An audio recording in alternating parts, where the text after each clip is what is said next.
தலை கட்ட முடியாதுமா, சாண்டா இருக்கமா அந்த தலை. அதுதான் குமார கட்டுக்கு நீ என்ன கேட்டுருக்கானே.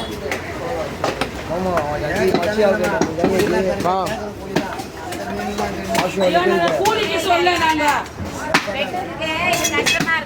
வாங்கி பாயிட்டு வச்சுட்டு வெட்ட மாட்டேன்னு சொல்லி கொடுத்து அனுப்பிச்சப்பாரு.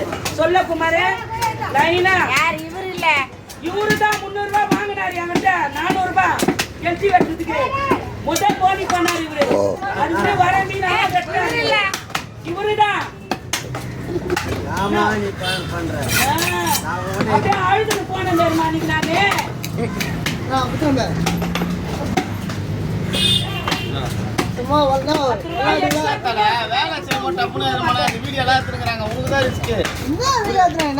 என்ன பண்ண போறேன் வீடியோ.